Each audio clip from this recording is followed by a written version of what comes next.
हैदर, इस टाइम पर there is a big if, अगर इंतखाबात नहीं होते, जो कि अब it seems like very obvious कि नहीं होने 14 मई को इंतखाबात, स्पेशली इस रिपोर्ट के बाद ईसीपी के, तो सुप्रीम कोर्ट क्या करेगी?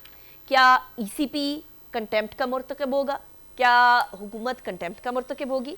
और अगर होगी तो सुप्रीम कोर्ट के पास ऑब्वियसली इन्फोर्समेंट के लिए लॉ इन्फोर्समेंट एजेंसी, सुनिए ये अजीब सी एनार्की वाली वाकई में सिचुएशन क्रिएट होते हुए नजर आ रही है कि law enforcement agencies under the government है और सुप्रीम कोर्ट की कंटेम्प्ट होते हुए नजर आ रही है। How do you see this panning out? देखिए, चीफ जस्टिस साहब ने इस केस में भी और इससे पहले भी अपने रवैये से दिखाया है कि वो कंटेम्प्ट और इन चीजों में बिल्कुल भी इंटरेस्टेड नहीं है। वो इंटरेस्टेड अपने हुक्म की जो है वो इम्प्लीमेंटेशन में, और उसको इम्प्लीमेंट करवाने में अगर कंटेम्प्ट लगानी पड़ी तो प्रॉब्ली लगाएंगे।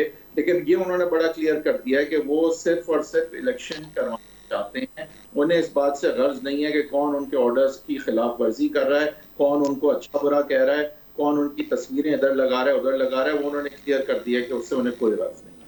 तो अब सवाल ये उठेगा कि कंटेम्प्ट की तरफ कब जाना पड़ेगा। देखिए, पहला मरहला तो होता है ब्यूरोक्रेट्स जिनको अपना करियर प्यारा होता है, जो कि बिल्कुल डायरेक्टली मुंसलिक नहीं होते किसी हुकूमत वक्त के साथ, खासकर ऐसी हुकूमत जो इलेक्शंस वैसे ही फेस कर रही हो, आखिरी साल में हो वगैरह। तो अब इनको जब अपनी जॉब्स की पड़ेगी, एआरसीज की पड़ेगी, निकाले जाने का डर पड़ेगा, तो मेरे ख्याल से इनके रवैये में कोई तब्दीली कि अभी तक तो चीफ जस्टिस साहब ने जो है नरमी का मुजाहरा किया है इस हवाले से। और ये ईसीपी आई थिंक जो है वो भी देखे ना कि पहले एक चीज के इस तरह नहीं बात कर रही थी और अब एकदम से इस तरह बात भी कर रही है। तो उनसे ये भी वो प्रॉब्लम पूछेंगे कि अब ये व्हाट चेंज योर माइंड, अभी तक तो आपने ये बात नहीं इस तरह लेके आए थे कि एनआरकी हो जाएगी। तो आप बताएं कि पहली बात तो ये कि is it open to you, जब हम पहले होल्ड कर चुके हैं कि आप तो डेट आगे ही नहीं कर सकते थे। तो ये चीज कंसिडर करना ना करना, एनआरकी होगी नहीं होगी, ये तो आपका जुमरा है ही नहीं। और अगर जुमरा मैं 1 मिनट के लिए मान लूं है भी, तो उनसे ये पूछा जाएगा कि भाई आप बताएं कि एनआरकी आप किस बुनियाद पे कह रहे हैं कि हो जाएगी, और आप किस तरह से कह सकते हैं कि 8 अक्टूबर तक एनआरकी उसके बाद फिर नहीं होगी।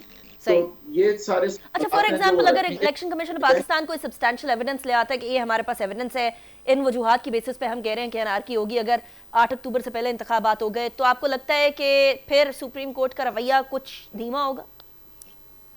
रवैया धीमा हो सकता है, बट वो ऑलरेडी होल्ड कर चुके हैं कि ये परव्यू ईसीपी का है ही नहीं। सही। वो खुद से जो भी उनके पास इंफॉर्मेशन जहां से भी है, अगर वो खुद देख के अपने ही फैसले को रिव्यू करना चाहें तो वो उनकी सवाबदीद है। लेकिन ईसीपी तो वो ऑलरेडी होल्ड कर चुके हैं कि उनका तो कोई लेना देना नहीं है इस फैसले से। ठीक हो गया। नहीं, ये प्राइम मिनिस्टर तक जा सकती है बात। मेरा नहीं ख्याल शहबाज शरीफ साहब जो है वो प्रेसिडेंट पीएमएल नून की जो है प्रेसिडेंसी देना चाहेंगे इस वक्त, 5 साल के लिए नाअहल होना चाहेंगे। मुझे नजर नहीं आ रहा कि वो ये कुर्बानी देंगे। मिनिस्टर्स आराम, ये सब तो 10-10 दफा जो है वो डिस्क्वालीफाई होने को तैयार हो जाएंगे। इनके लिए it's not a big deal.